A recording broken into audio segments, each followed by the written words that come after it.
6. Against each other. Interpersonal considerations. That trophy is the truth, the only truth. I told him to get mean, punish some people, put some fear into them. You have to hate to win, it takes hate to win. I didn't tell him to break anybody's ribs. I told him there is no such thing as second place. The coach in Jason Miller's that championship season. Poisoning our relationships. The bug that is going around the office doesn't remain confined to the office for long. Someone brings it home, and the whole family comes down with it. The disease that starts in the workplace is carried into living rooms and bedrooms. The disease is competition. In a society that trains us to regard our workmates as adversaries, we find no sanctuary in the private sphere. Industrial man, consciously or unconsciously, often considers not only his business rivals as competitors but also his sex partners, siblings, neighbors, and peers of his group, wrote Walter Weishaupt some 35 years ago. Never mind the office. The race to win is underway where you live. The pursuit of a lover is a competitive game in which success is called scoring. Would-be suitors jockey for position to take the prize, and they regard each other with suspicion or outright animosity. A couple forms, and the two find their love frayed by the need of each to outdo the other. Who has the bigger paycheck, the most friends, the sharper wit? Who is giving more to the relationship, is more skillful or selfless in bed, has sacrificed more to be with the other? It is quite sufficient for one partner to see life as a zero-sum game, and one may rest assured that things will go all to hell, says Paul Watzlawick. Let one lover be concerned with outdoing the other in some respect, any respect, and the relationship will be dragged down. A child is born and with it two questions: who will be the better parent and whom will the child prefer? The ancient competition for the children between mother and father gains renewed vigor, said Jules Henry, and the competitiveness in our culture from which the family is supposed to give shelter enters through the back door. Another child arrives and is subtly encouraged to compete with the sibling to be mommy's or daddy's favorite. Affection becomes a scarce commodity, something one must obtain at the expense of someone else. The parents socialize with other parents and trot out their children's accomplishments. Whose infant walked first, whose toddler came out with the most precious remark, whose teenager was admitted to the best college. The couples also compete to prove they have the best marriage. As Mary Lou Weissman observes, it seems we are so essentially a capitalistic society that we can't even refrain from trying to sell one another our marriages, or at least we can't resist advertising them. We are after all a highly competitive society. We compete at work, at school, in sports and on television game shows. All of these are but pale imitations of the competitions that are played on Saturday nights on a field of hors d'oeuvres. The measure of our domestic untranquility is the number of articles in the women's magazines on the subject. 17 and Glamour and Mademoiselle tell of competitions with best friends and boyfriends. Redbook and McCall's warn of familial struggles. The headlines read, "Can you bear it when your best friend gets ahead?" and "The Marriage Super Bowl," and "How to Cope with Friendly Competition." Even if we are not involved in the marketplace, these articles remind us, our personal lives are rife with rivalries. In an essay on the relationship between neurosis and American culture, Karen Horney summed up the situation. The character of all our human relationships is molded by a more or less outspoken competition. It is effective in the family between siblings, at school, in social relations, keeping up with the Joneses, and in love life.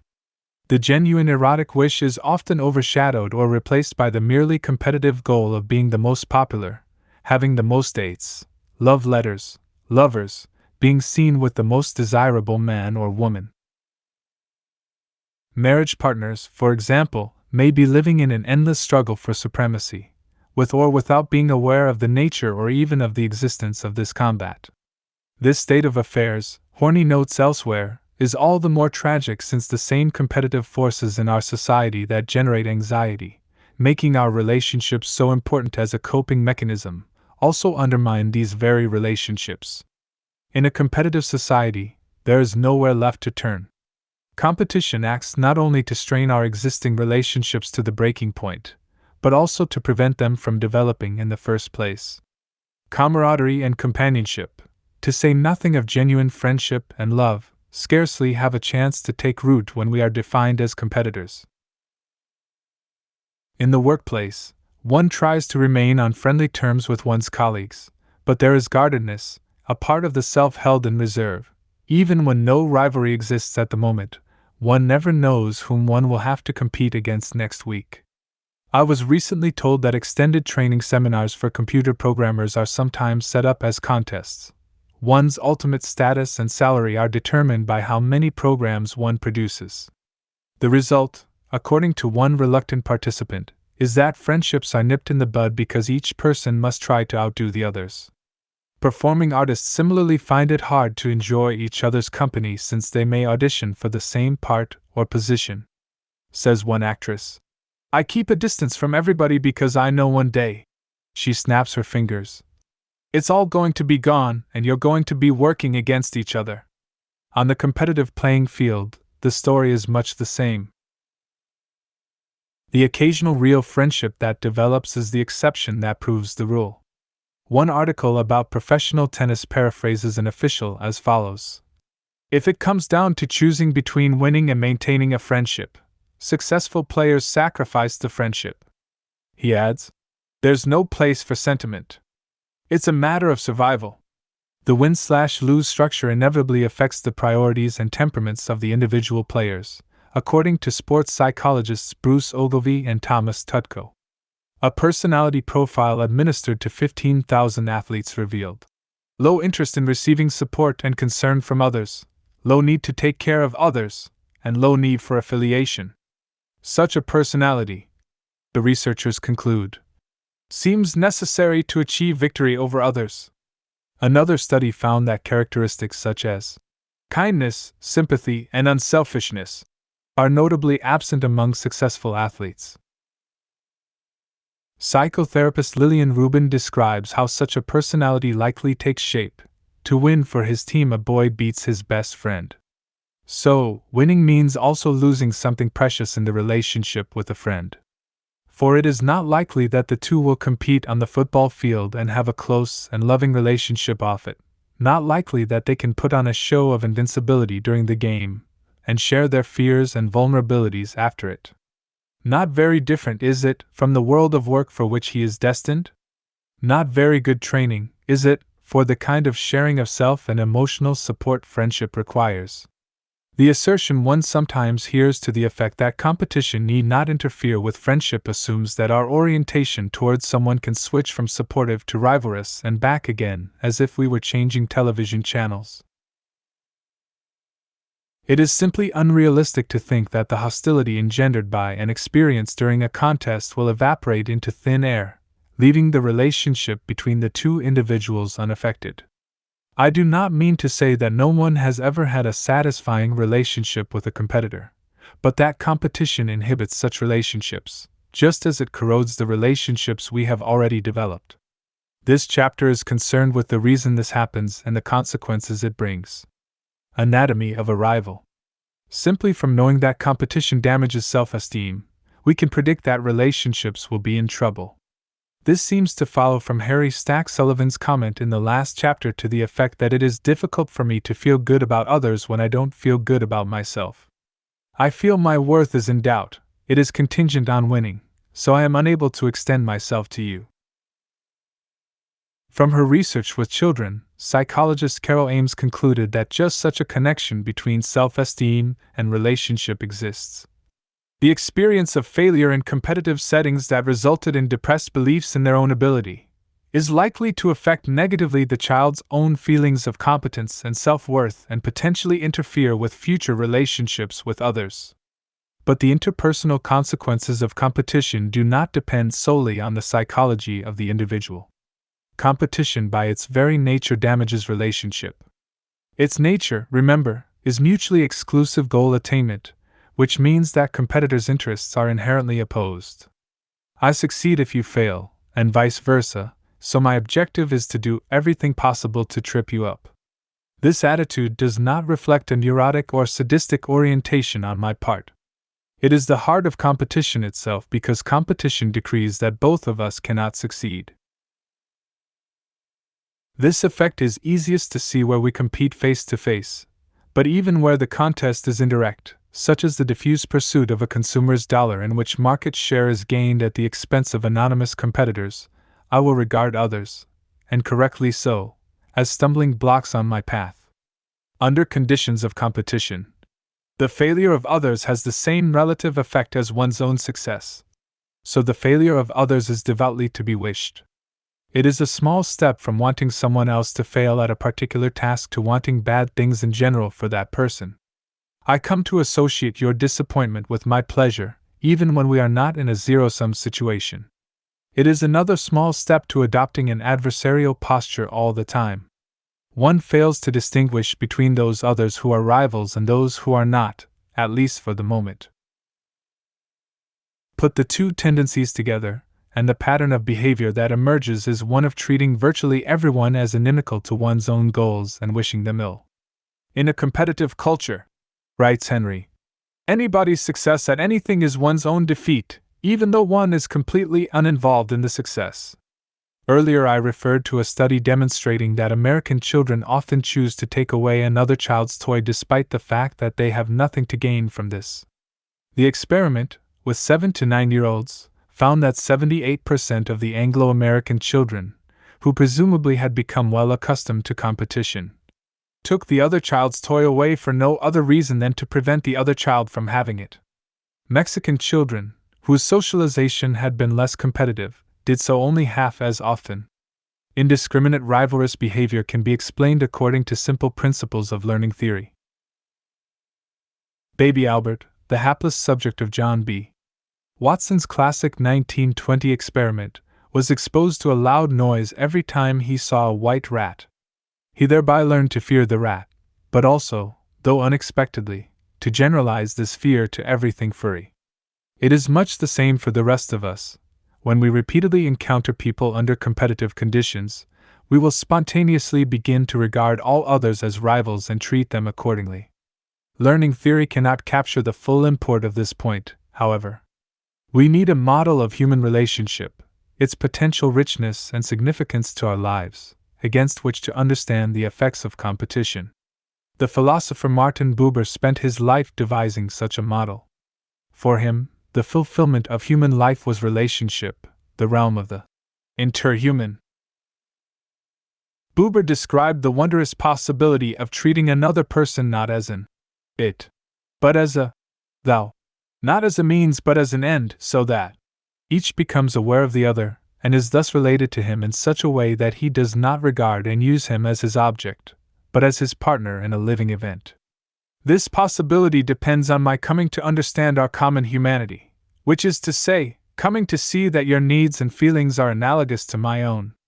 Now clearly I know myself as a center of experience, the one who perceives and acts in and reflects on a world. All of existentialist thought is a kind of rebellion against the intellectual systems and real-world practices that crush or deny my subjectivity by reducing me to a part of a crowd, a scientific datum, a pale approximation of some transcendent reality. What Buber adds to this assertion of my subjectivity is the necessity of affirming your subjectivity as well. You are not just a part of my world but the center of your own. Some night while you are driving along a highway, try to imaginatively capture the reality of the other drivers. Each set of headlights represents a person who is, like you, on her way somewhere. In other situations, look deeply into someone's eyes and try to grasp the fact that this is a person who is not just being watched but is a watcher, just like you. If you succeed at reclaiming the subjectivity of the other, you will be unable to hurt him, or even to dismiss him. You can dismiss an abstraction, a jock, some bureaucrat, that schizophrenic. You can mistreat an object, a piece of ass, a terrorist. But as soon as you come upon a human being, you will be moved to share yourself with him, to care for him. It will be far more difficult to hurt his feelings or ignore him, or simply analyze him. It will be almost impossible to kill him or cheer his death, which is why this sort of orientation can put armies out of business. Kafka once said that war is caused by a monstrous lack of imagination. It should be clear now that he meant the ability to imagine the subjectivity of others. To say that you and I share a common humanity, however, is not to say that we are the same. On the contrary, I must encounter you as an other rather than as a mirror of myself or an object of my own experience. Empathy, in the sense of picturing myself in your situation, is not enough. The point is to see your situation from your perspective, which is not identical with mine. I must imagine the real, see the world as you do, experience your inner life. This, according to Buber, is a bold swinging, demanding the most intensive stirring of one's being, into the life of the other. When I both regard you as a subject and recognize your otherness, there is the making of human relationship at its fullest. All of us can strive to receive others this way, and in so doing we prepare the ground for genuine dialogue, a reciprocal sharing by which both participants are enriched. The ideal of human relationship that Buber describes is, of course, only imperfectly realized. There are circumstances, both internal and external, that interfere with our coming to see another person as different from ourselves and as a subject. Our own needs can drown out the other's cry. The frantic pace of modern life can divert us from the other's humanity. But had we set out deliberately to sabotage relationship, we could hardly have done better than to arrange for people to have to compete against each other. At this point, let me recall the distinction between pursuing a goal independently and pursuing it competitively. Obviously, the former is not conducive to relationships since interaction is ruled out. My success and your success are totally separate, so I don't have to have anything to do with you. But competition entails a kind of perverse interdependence. Our fates are linked in that I cannot succeed unless you fail. Thus I regard you merely as someone over whom to triumph. Because you are my rival, you are to me, an object, something I use for my own ends.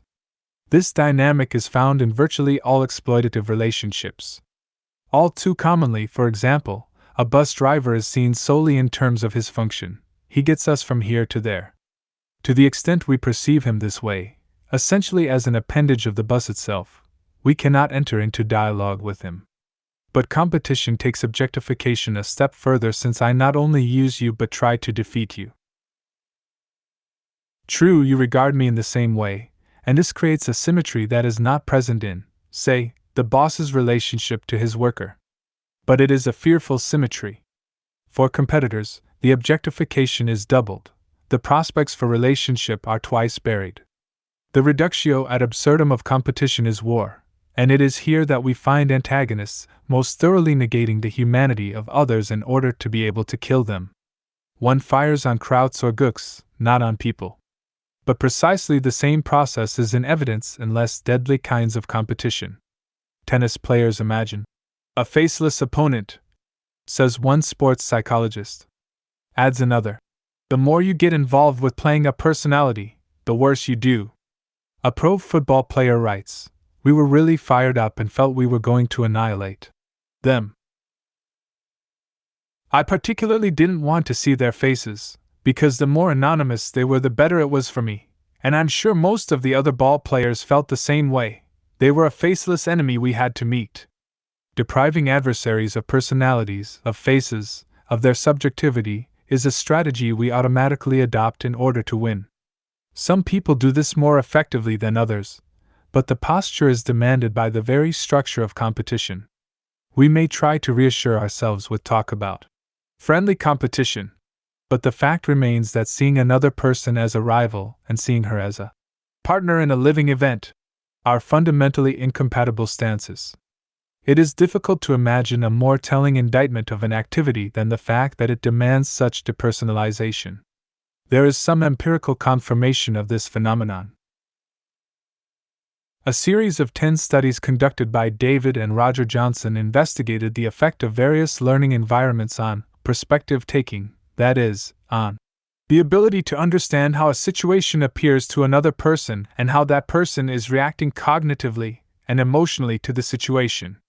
The studies show that cooperative learning experiences promote greater cognitive and effective perspective taking than do competitive or individualistic learning experiences.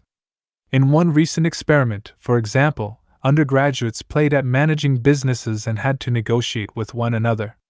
Those playing under competitive conditions were less able to take the other company's perspective, which here was defined in terms of something as simple as understanding how many assets the other had. What is true of a competitive situation may well be true of a competitive individual.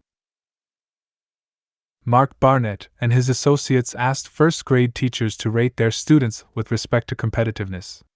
Then the experimenters administered a well-tested measure of empathy in which subjects were asked for their feelings after watching slides of same-age children who seemed happy, sad, angry, or fearful. The result: children rated as highly competitive were found to have lower empathy scores than children rated as relatively less competitive. Of course, the absence of basic empathy precludes anything like the sort of relationship of which Buber spoke, but it has another, more easily observed, effect, as well. It means that one is less likely to help others. We are especially inclined to assist people when we can imaginatively experience what they are going through. If empathy encourages altruism and competition depresses empathy, then we should find an inverse relationship between competition and altruism, and so we do. There is considerable evidence to suggest that cooperative settings, when compared to competitive settings, promote more mutual liking, more sharing, and more helping behaviors, writes Carol Ames. A 1968 study of nursery schoolboys found that those who were less generous in giving away candies also seemed more competitive, while playing a racing game with dolls. Conversely, wrote the experimenters, high generosity seems to be part of a pattern which involves less intense interpersonal competition. Another pair of researchers confirmed this effect with fifth-grade boys several years later. After playing a bowling game and receiving some tokens, each child was permitted, in the experimenter's absence, to contribute some of them to a March of Dimes canister. Those who were told they had won gave away more than those who were told they had lost or tied. But those who had played non-competitively contributed the most of all. This finding is not very surprising, the experimenters note, since charitable or helping behaviors, by definition, are antithetical to competitive behaviors. The point here is not that competitive individuals never give money to charity. It is rather that competition ultimately discourages generosity. While we pay lip service to helping people in our culture, or write an occasional check to the United Way, our fundamental orientation toward others is trying to beat them. Because success seems to entail this, we subtly discourage our children from being too concerned about the welfare of others. Parents generally want their children to be able to compete successfully. And how can they compete if they're altruists? Asks Maya Pines rhetorically. Now it may be possible to fall short of Buberian dialogue while still coexisting amicably. But competition's effects run far deeper than simply closing off an ideal. It tends to turn our relationships into something distinctly unpleasant. Here again is Karen Horney. Competitiveness creates easily aroused envy towards the stronger ones, contempt for the weaker, distrust towards everyone. So the satisfaction and reassurance which one can get out of human relations are limited and the individual becomes more or less emotionally isolated. Let us take these three consequences: envy, contempt, and distrust, in turn. To envy another person is to want what he has and to resent him for having it. As is usual for familiar and disturbing characteristics, we tend to assume that this is part of human nature. But desire is largely a social creation, and so is the distribution of what is valued. Competition creates a prize status where none existed before, thereby giving us something to desire. Then it ensures that not everyone can get it. Finally, competition requires that those who obtain the reward can do so only by defeating everyone else. Both the objective and subjective conditions for envy are established, in other words, restricted access to something desired and a, quite accurate, belief that someone else has got it at one's own expense. Even if no social arrangement could do away with a taste for what others have, competition adds the sour flavor of resentment. It is the latter that spoils relationship. Indeed, Bertrand Russell once wrote, "There is, so far as I know, no way of dealing with envy except to make the lives of the envious happier and fuller, and to encourage in youth the idea of collective enterprises rather than competition." Contempt for others is induced by competition in two ways. First, envy for what the winners have, and bitterness at their having it, easily congeals into enmity.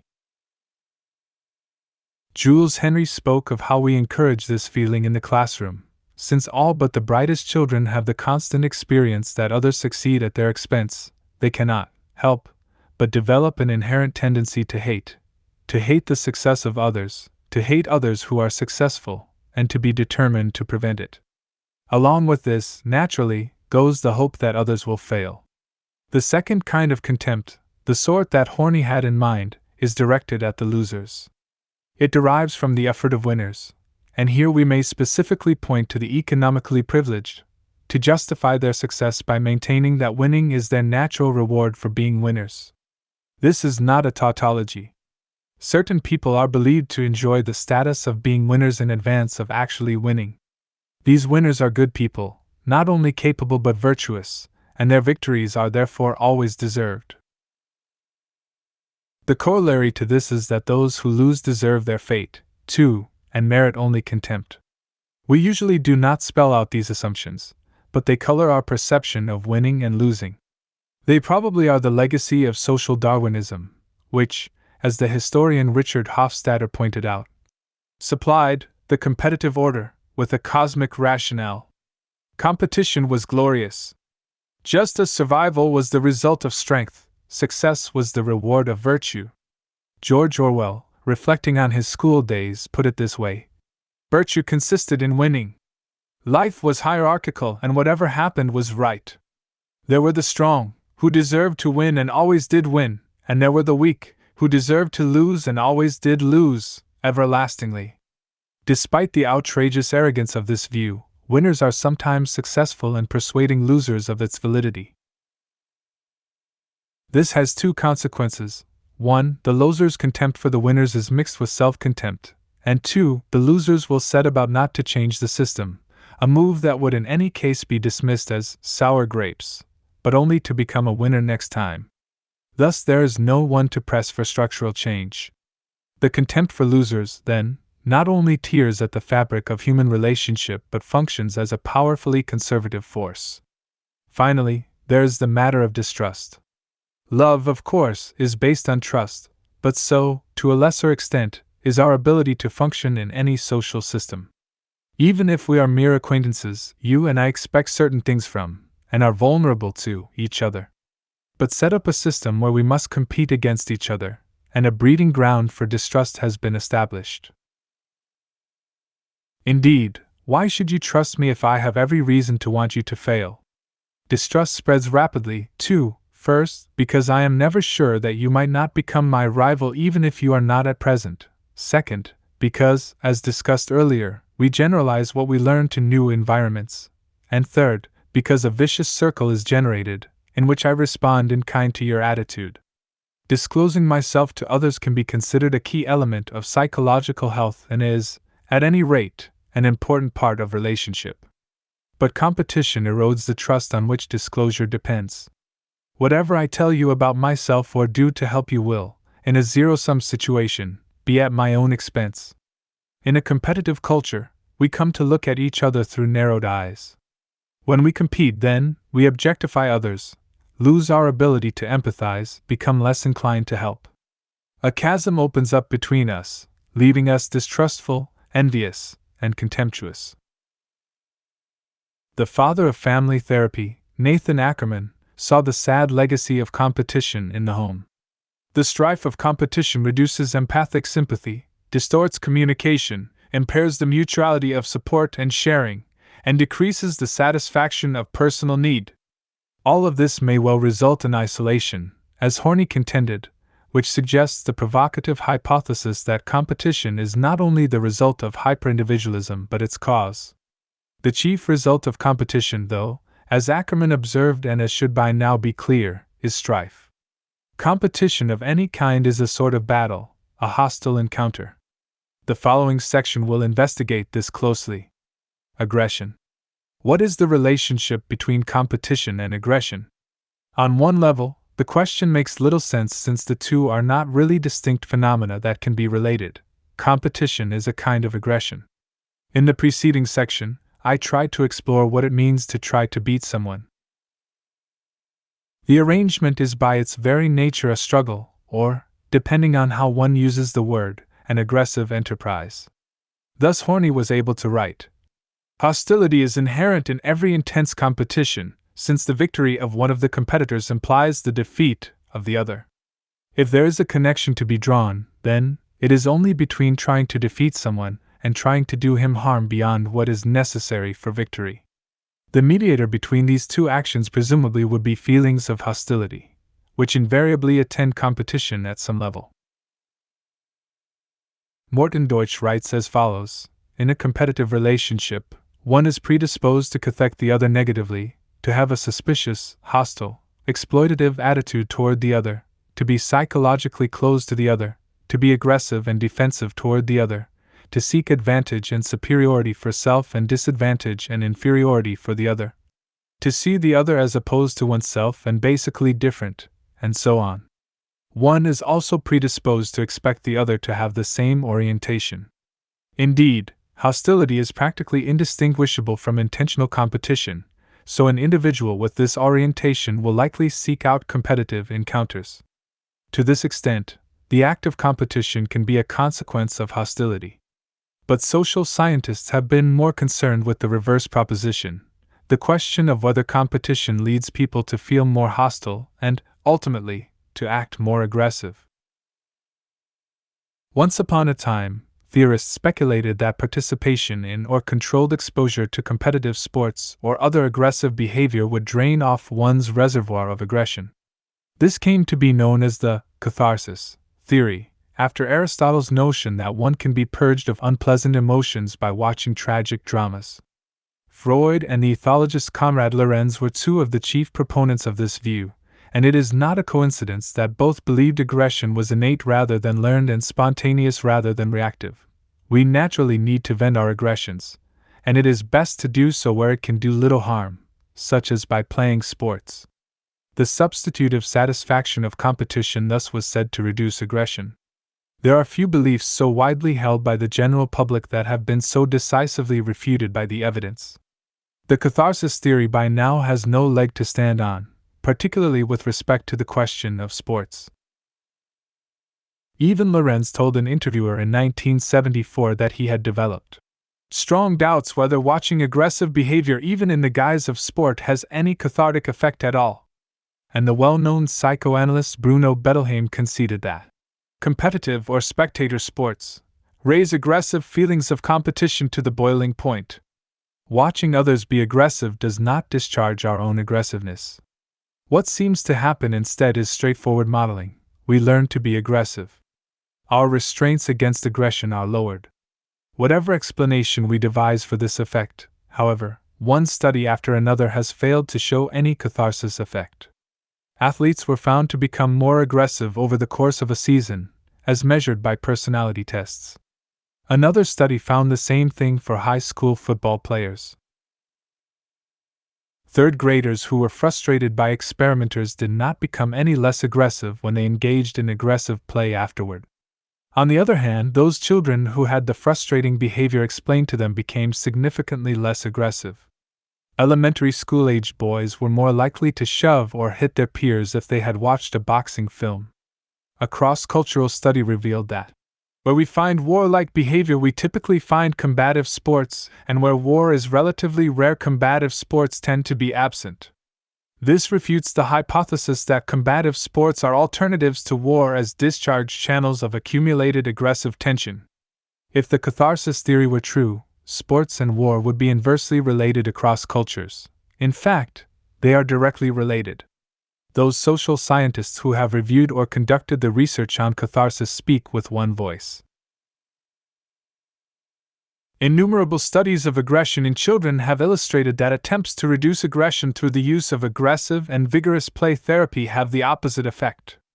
Sports participation may heighten aggressive tendencies, says one. Engaging in aggressive sports or observing aggressive sports typically leads to increased rather than decreased aggression, says another. Participation in competitive, aggressive sports may more rightfully be viewed as a disinhibition training that ultimately promotes violent reactions, says a third. And from yet another source, the balance of evidence is that sports involvement may heighten arousal, produce instances of aggressive behaviors and their reward, and provide a context in which the emulation of such behaviors is condoned. Faced with such evidence, proponents of competition can no longer use catharsis to justify the aggressiveness of sports. Their last refuge is, as usual, the myth of human nature. Michael Novak, for instance, asserts that the human animal is a warlike animal, and that sports merely dramatize conflict. But whether or not we are unavoidably aggressive, and the data suggests that we are not, one cannot argue in good faith that sports merely dramatize conflict. The studies demonstrate that athletic competition not only fails to reduce aggression, as catharsis theory would predict, but actually encourages it. This is not really surprising given that sport represents a kind of circumscribed warfare, something pointed out not only by such critics as George Orwell, who called it war minus the shooting, but also by generals. It was Wellington who said that the Battle of Waterloo was won on the playing fields of Harrow and Eton.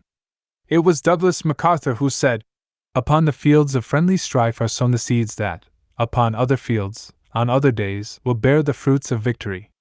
And it was Eisenhower who said that the true mission of American sports is to prepare young people for war. The point is not that athletes will rush to enlist, but that athletic competition both consists in and promotes warlike aggression. There have been numerous anecdotal and experimental accounts of the relationship between violence and sports, but probably the most famous investigation was the series of studies conducted between 1949 and 1954 by Muzaffar Sharif and his colleagues. In the so-called Robbers Cave experiment, named after the area of Oklahoma where it took place, the researchers took a group of normal 11 and 12-year-old boys at a Boy Scout camp and divided them into two teams. These teams, the Rattlers and the Eagles, lived for 3 weeks in separate cabins and were pitted against each other in such competitive games as baseball, football, and tug-of-war, with prizes for the winning team.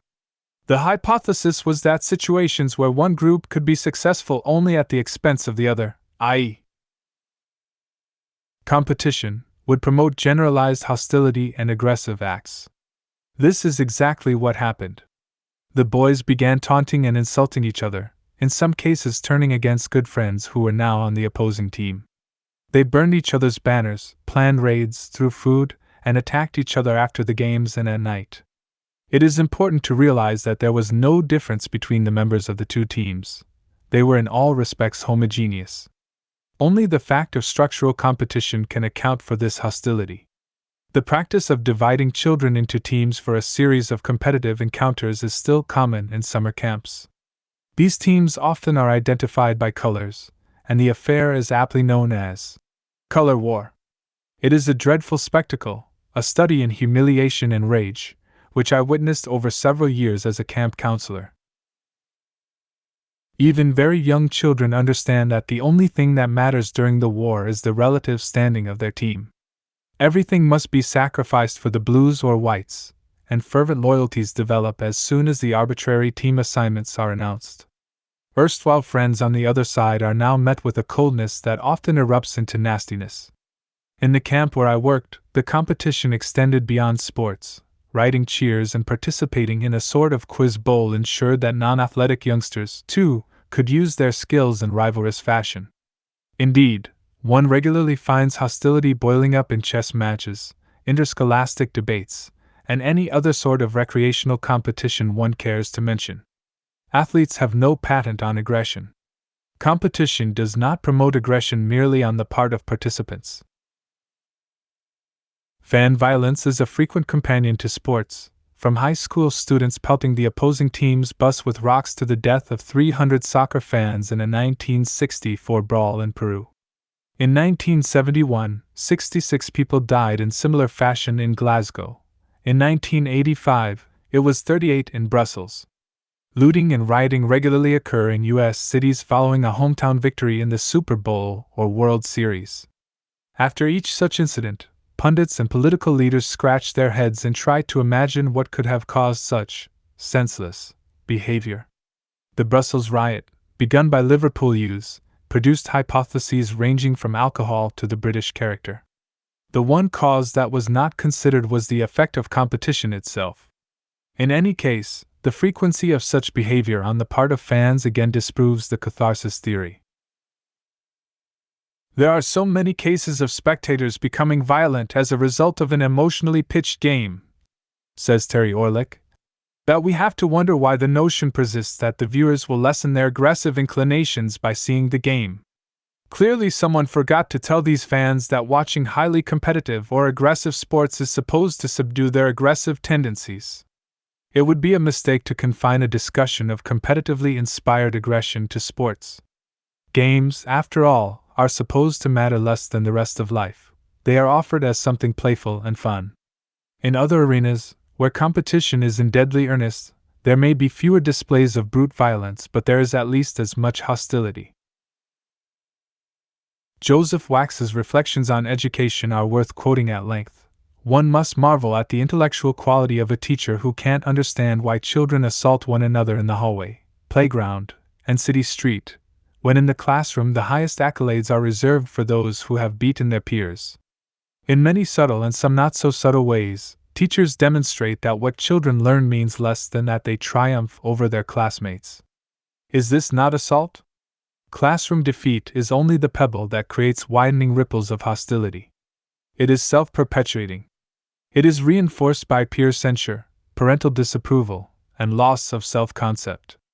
If the classroom is a model, and if that classroom models competition, assault in the hallway should surprise no one. We are back to the inescapable fact of generalization. What we are taught is appropriate in one situation does not remain confined there. Competition spreads to other arenas, assumes other forms, and along with it, as part of a package deal, goes aggression. One interesting bit of evidence here relies on an empirical tool known as the F-scale that was devised by the social theorist Theodor Adorno and his colleagues some years ago. People whose answers to certain questions led to their being classified as high on the scale were said to be aggressive as well as destructive, cynical, authoritarian in their thinking, and enamored of power and toughness, among other things. Harold Kelly and Anthony Stahelski, in an influential 1970 article based on Prisoner's Dilemma research, concluded that persons low on the F-scale and similar personality measures are like the cooperative persons identified in the present game research, while high scorers on the F-scale seem to correspond to the competitive type.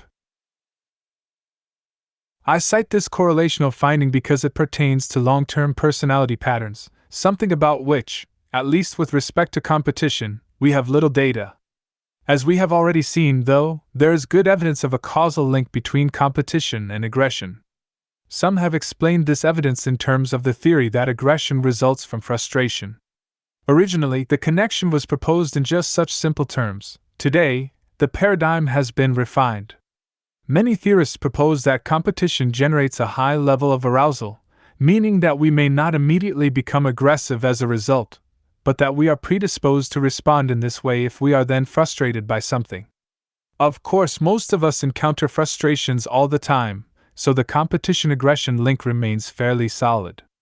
This theory neatly explains why losers become aggressive, but it raises the question of why winners, or fans of winning teams, do so as well.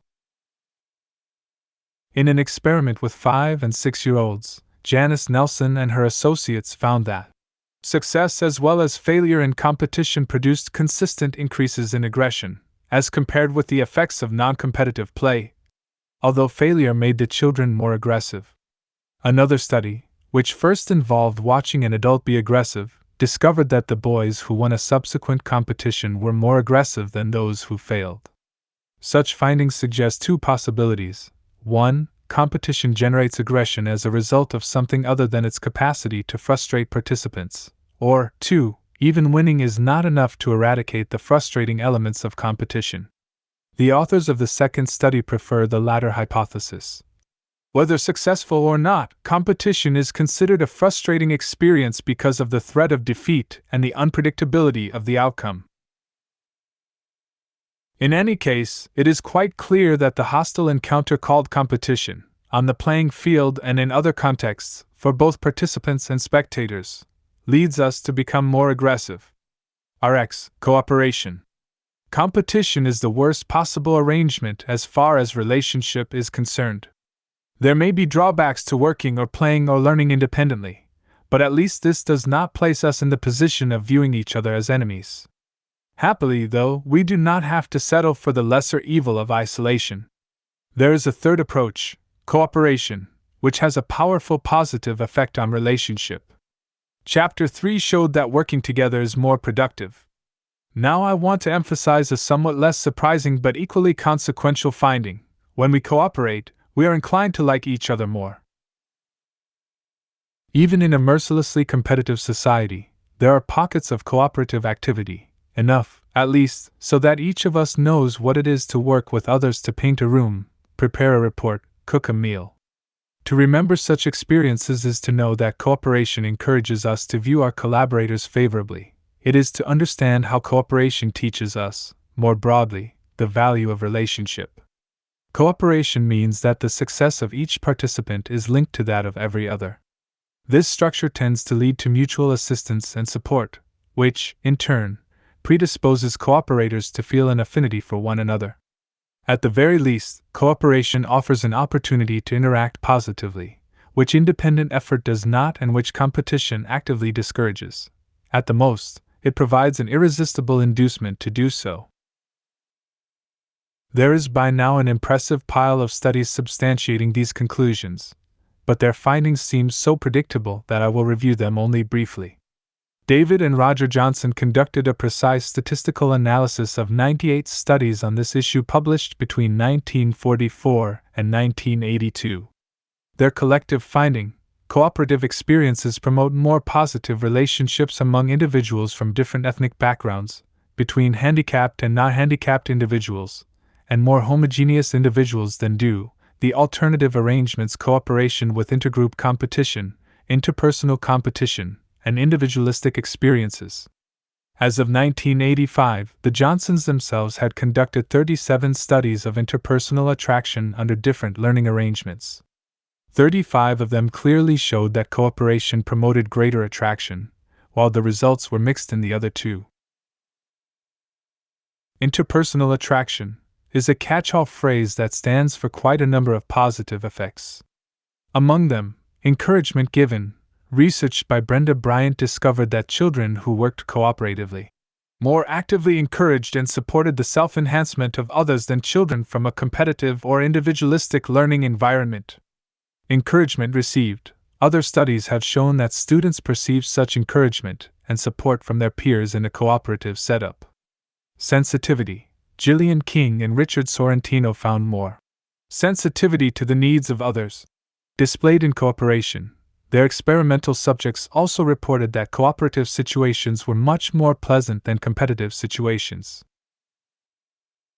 Other orientation. Children can more readily move beyond a self-centered orientation and begin to take others into account once they are placed in a cooperative environment, reported Emmy Pepitone and her colleagues.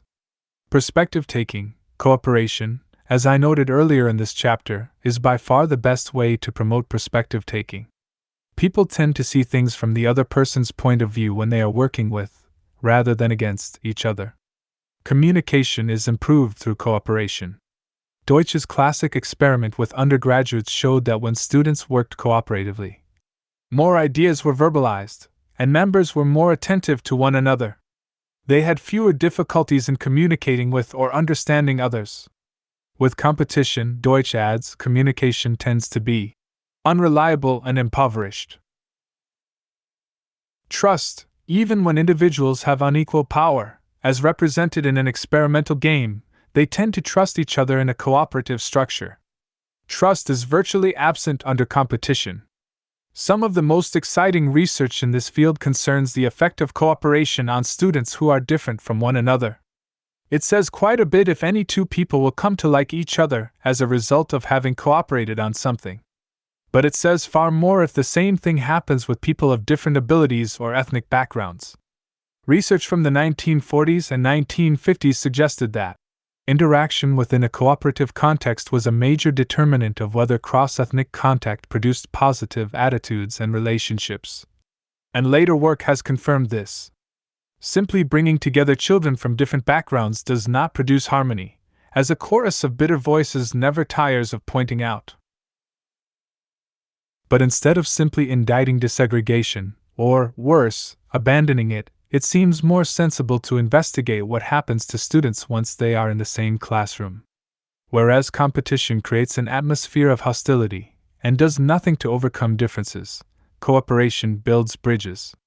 Its capacity for encouraging positive regard is no less potent when the cooperators are from different backgrounds, as the studies show quite clearly. And this effect is not limited to class projects. Once cooperative learning brings children together, they continue to enjoy spending time with each other. After the lessons are over, students in cooperative classrooms socialize more heterogeneously than those in competitive or independent learning situations. In all, cooperation points the way to what child development researcher Urie Bronfenbrenner once called a curriculum of caring. Implicit in all of this is a truth that many people may find disconcerting. How we feel about other people is often put down, rather vaguely, to chemistry, not a subject for social science research, but a beguiling mystery to be wondered at by poets and songwriters. Even if we are willing to scrutinize patterns in our relationships, we tend to see them as a function of other people's behavior and personality. We like people who are likable. But the implication of what I have been reporting in this chapter is that our attitudes about others are largely dependent on the structure in which we interact. I do not mean to suggest that an individual's actions are irrelevant to how I regard her. Neither do I believe that science can, or should, eliminate all mystery from what happens between two people, or reduce the uniqueness of each relationship to generalizable laws. Still, there is no escaping the fact that the texture of our relationships depends to a significant degree on the context in which we come to know each other. I will look very different to someone for whom I am a rival than to someone for whom I am a partner. Of course, not all competitors will be lifelong enemies, just as not all cooperators will develop enduring friendships. But a predisposition toward hostility or attraction undeniably develops as a result of the structure under which we deal with one another. That is what the evidence, and if we think about it, our own experience, demonstrates. We versus they. The benefits of cooperation are so compelling that it seems even a competitive society must take notice. But how can such a society allow its members to taste the fruits of working together while still socializing them to keep the larger competitive framework? The answer is intergroup cooperation with intergroup competition. Work with some others, but do so in order to defeat everyone else. This is about as close as some of us ever get to genuine cooperation. I would argue that it represents a rather unsatisfying compromise. Better than competition at every level, but not as good as competition at no level. The conventional wisdom in a competitive culture, by contrast, is that intergroup competition heightens, or perhaps is even required for, cooperation within the group. Whatever is to be gained by cooperating depends on working to defeat a common enemy. Every we needs a they. Is this true? Recall that when studies found performance was enhanced by intergroup cooperation, people asked whether this effect actually relied on intergroup competition. The answer was unequivocally no. Such competition either was irrelevant to the cooperation-generated productivity or actually diminished it. The same seems to be true here. Intergroup competition is not necessary for intergroup cooperation to draw people together. Robert Dunn and Morton Goldman set out to test this question with college students in 1966. They found, first, that intergroup competition led subjects to view those from other groups negatively, and second, that intergroup competition was not helpful in developing feelings of acceptance within each group. Such rivalry, they concluded, may not only be unnecessary, but may do social harm through the intergroup tensions that it arouses. The Johnsons, too, paid attention to this issue when they analyzed the results of scores of studies on interpersonal attraction. They found that subjects tended to like each other more where cooperation did not take place in the context of intergroup competition. Finally, A 1985 study confirmed that intergroup cooperation promoted more positive cross-ethnic and cross-sex relationships than did intergroup competition. These results disconfirm the position that competition among groups leads to attraction among collaborators. And they provide some support for the position that the more pervasive the cooperation, the greater the interpersonal attraction. If these data seem surprising, it may be because we have confounded interpersonal attraction with group unity. The latter is associated with loyalty to the group as such, and often with uniformity among its members. Thus, the citizens of a nation will indeed wave their flags more vigorously when they have been persuaded that another nation poses a threat. This phenomenon is not at all what I have been discussing. Allegiance to a country or school or corporation does not necessarily promote sensitivity, trust, better perspective taking, and so on among those in the group. Conversely, liking the individuals in my group does not mean I will reify and then glorify the group itself. Intergroup competition may be necessary for chauvinism, but not for relationship. There is another reason that intergroup competition does not promote cooperation. Just as competition spreads from the workplace to the home, so it leaks from intergroup to intragroup level. This is partly the result of generalization of learning. It is not so easy to view some people as competitors, with all the attendant hostility, and then wipe away this orientation with respect to other people, those on the same team. The proof is in the furious competition for starting positions or higher salaries among athletes on the same team. This pervasive phenomenon does not mean that competition is an irrepressible part of human nature. It means that the most effective way to set up cooperation does not involve tacking on competition at another level. Far better is cooperation at both the intergroup and intragroup levels. When hostility mounted during the Robbers Cave experiment, Sharif at first tried to unite the two teams by having them combine forces to beat a team from another camp. It didn't work. The short-term effects of this common enemy were to induce cooperation for our camp to beat theirs. However, when the common enemy was gone, the two rivals quickly retreated to their own in-groups, still unwilling to cooperate in other activities across group lines. Further, had we continued the common enemy approach, we would have ended by merely enlarging the scope of the generalized effects of win-lose competition that had already occurred within our camp. In effect, we would have had a bigger war.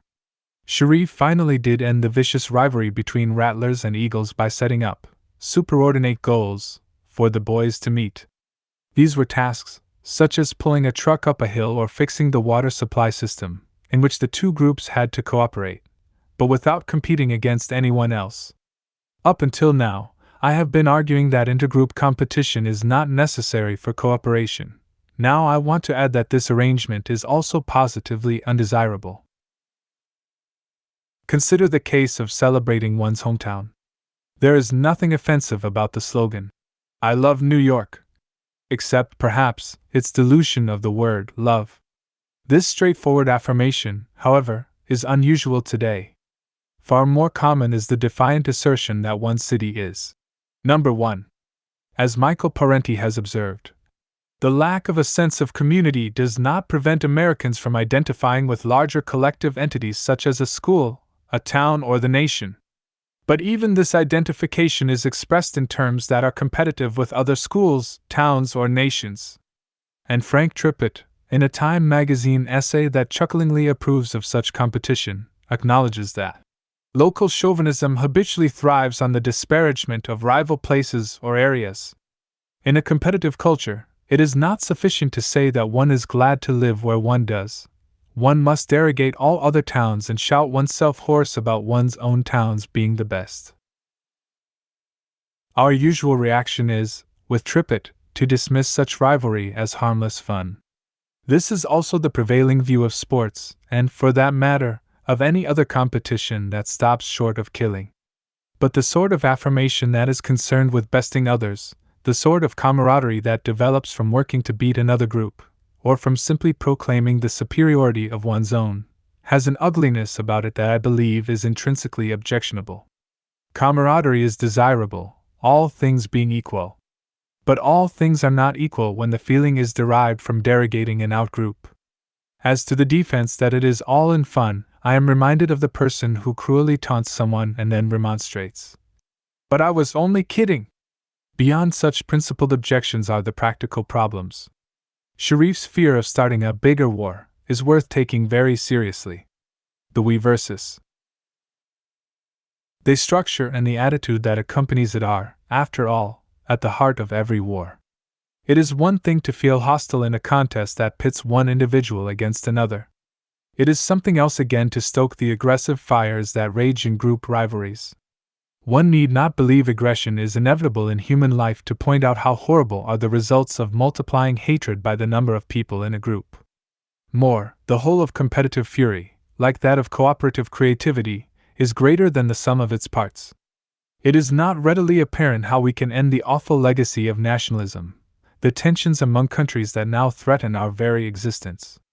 But it is quite certain the answer does not lie in more rivalry, even the kind that is supposed to be good-natured. After dinner, speakers urge us to rechannel our military competition into an effort to be number one in scientific or cultural endeavors. However uncontroversial this may sound at first hearing, it actually makes no more sense than the catharsis theory from which it borrows. Never mind that international scientific competition is likely to be far less productive than cooperation. The point here is that competition of any kind establishes an antagonism that contributes to, rather than deflects, feelings of hostility. The same is true for the Olympics, as George Orwell saw nearly 40 years ago, even if one didn't know from concrete examples that international sporting contests lead to orgies of hatred, one could deduce it from general principles. The whole thing is bound up with the rise of nationalism, that is, with the lunatic modern habit of identifying oneself with large power units and seeing everything in terms of competitive prestige. I do not, of course, suggest that sport is one of the main causes of international rivalry. Big-scale sport is itself, I think, merely another effect of the causes that have produced nationalism. Still, you do make things worse by sending forth a team to do battle against some rival team, and allowing it to be felt on all sides that whichever nation is defeated will lose face. Intergroup competition is too high a price to pay for intragroup cooperation, and it is fortunate that it does not have to be paid. Intergroup competition also is not the way to bring harmony and good fellowship to a brittle planet. Far more sensible is the premise that we should expand cooperation so as to include as many people as possible rather than restricting it to ones in group. There are enough problems, enough superordinate goals, to occupy us indefinitely, and our work on them will have the felicitous consequence of binding us together if we join in solving them. Even if no individual can actively cooperate with everyone, he surely can approach others prepared to cooperate.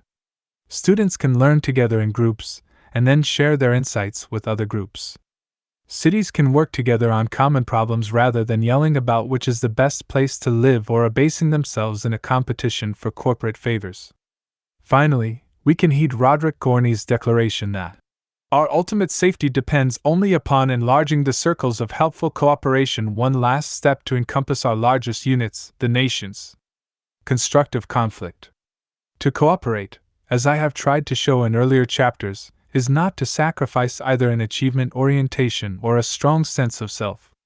On the contrary, success will more likely be the result of working with other people, and the same might be said for healthy self-esteem.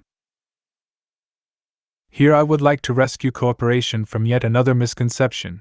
It does not imply some idyllic state of harmony among participants. To the question, "But how do you expect people to agree on everything?" we answer, they won't, and that's why a cooperative framework for dealing with disagreement is so critical. Conflict, per se, is not harmful. In fact, its absence suggests people who are frightened to challenge a superior, resentful, or bereft of their rational faculties, as the total agreement among cult members demonstrates. Children know that disagreement exists. To force them to agree in a classroom is to ask them to deny reality, and it is to deprive them of a real education. It is no coincidence that the word challenge means both to require someone to use her full range of abilities and to call something into question. Genuine learning does not smooth over or soothe. The same is true of effective problem solving. A rigid demand for agreement means that people will effectively be prevented from contributing their wisdom to a group effort. What makes disagreement destructive is not the fact of conflict itself, but the addition of competition. In a debate, as opposed to a discussion or dialogue, the point is to win rather than to reach the best solution or arrive at a compromise with which everyone is satisfied. Listen in at a board meeting or a dinner party, and you can hear the difference between someone's participating in an exchange of ideas and someone's trying to score points. Both are examples of conflict, but only one involves competition. Morton Deutsch spelled out the distinction. A cooperative process leads to the defining of conflicting interests as a mutual problem to be solved by collaborative effort. It facilitates the recognition of the legitimacy of each other's interests and of the necessity of searching for a solution that is responsive to the needs of all. It tends to limit rather than expand the scope of conflicting interests. In contrast, a competitive process stimulates the view that the solution of conflict can only be one that is imposed by one side on the other, through superior force, deceptions, or cleverness. The enhancement of one's own power and the minimization of the legitimacy of the other side's interests in the situation become objectives. When Deutsch refers to the use of superior force to resolve competitive conflict, he is not talking only about firepower. Tyranny of the majority usually takes place through voting. Trying to round up votes for one's position or candidate has more in common with coercion by force than it does with working cooperatively to achieve consensus. One of the reasons that conflict nested in competition can be ended only by some appeal to power is that competition interferes with communication. The difference between cooperation and competition is the difference between listening to each other's points of view and twisting each other's arms. Cooperative conflict represents what Roger and David Johnson have called friendly excursions into disequilibrium, and their classroom studies have made three things clear. 1. Students like it. In one study, arguing was less upsetting to 5th and 6th graders who participated in cooperative conflict than to those who had not. In another, students were more enthused about cooperative conflict than about either independent learning or a concurrence seeking model in which discussion was inhibited so as to minimize disagreement. There was considerable dislike for debate in a third study, while not a single objection was raised against cooperative conflict. 2. Students learned from it. Achievement tests revealed better comprehension under cooperative conflict than under concurrence seeking or independent learning. A second study confirmed that this was true for high dash, middle dash, and low ability subjects. 3. It promotes interpersonal attraction. There were greater feelings of peer academic support and personal acceptance, and greater accuracy of perspective taking in cooperative conflict than in concurrence seeking, debate, or independent learning situations. This last finding may be the most compelling. We feel better about each other when we air our differences than when we pretend everyone agrees. But such an airing must take place in the context of working with, rather than against, each other. Structural cooperation is not at all inimical to conflict. It simply allows conflict to work most productively by keeping out the poisonous hostilities of a win-slash-lose arrangement.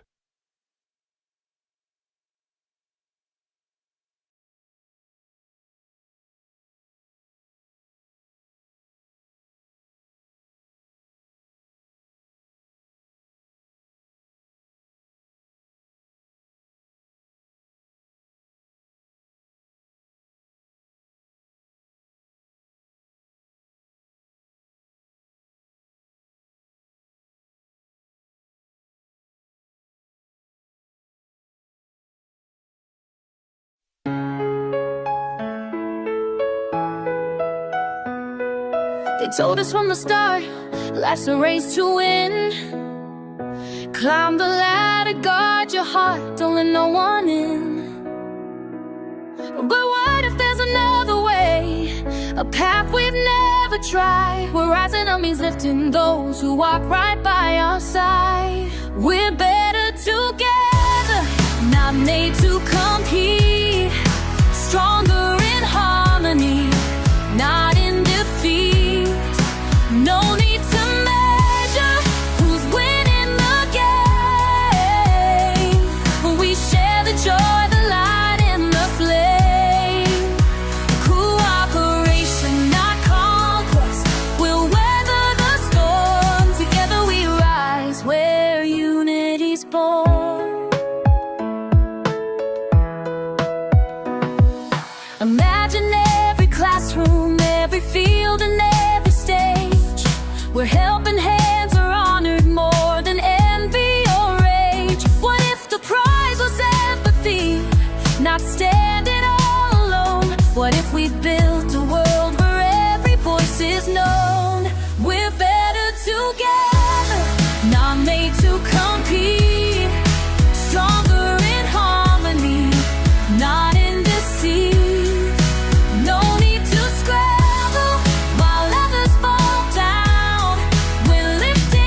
the norm. No contest, no rivalry, no need to be the best. Just honest hearts and open arms, let go of all the rest. The world is wide enough for all to find their place. Let's build a better way where kindness wins the race. We're better together to lead. True success blossoms in meeting the need. A world where we care, where no one's left out. That's what this love can be all about. Cooperation's the key that unlocks the door. Together we shine, not rich versus poor. So here's to the dreamers who dare to be kind in a world built on love, not just who's aligned. The game is not winning, it's how we all play. Let's choose connection and start a new way.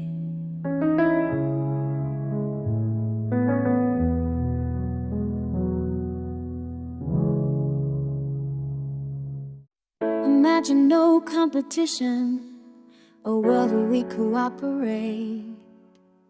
Try to think of it if you can. Wouldn't it be great? Imagine everyone living for the here and now.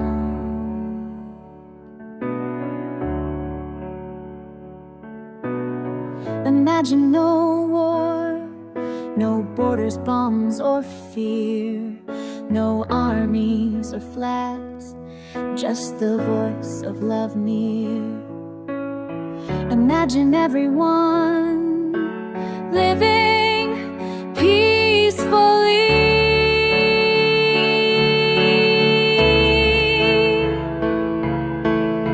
Some people call me a dreamer,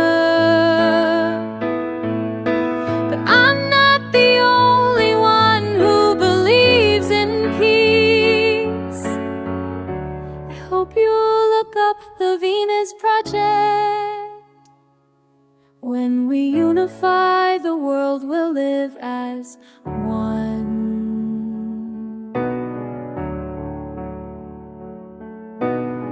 Imagine no religion, no dogmas to divide, no judgment or exclusion, just science as a guide.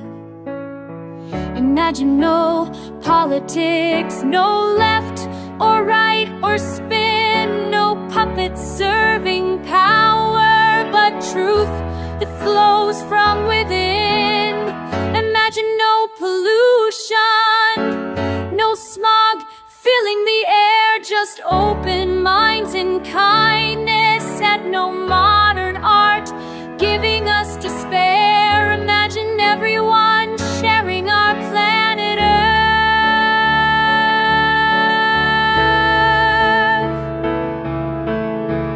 Some people call me a dreamer, but I'm not the only one who believes in peace. I hope you look up the Venus Project.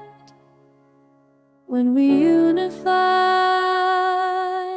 the world will be as one.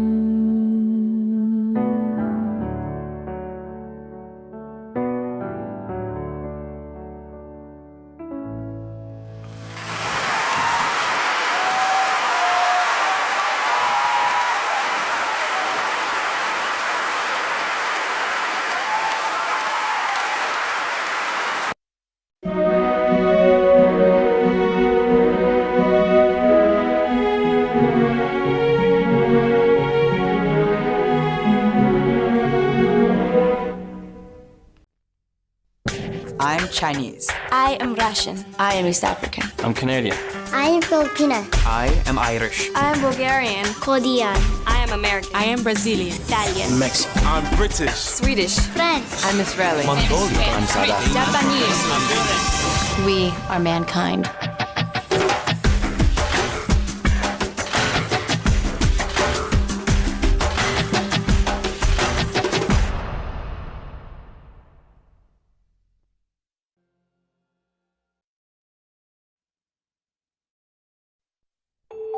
The world I see is fair and free, where people can travel wherever they please, and children can eat and have shoes on their feet, and not be afraid when they walk on the street.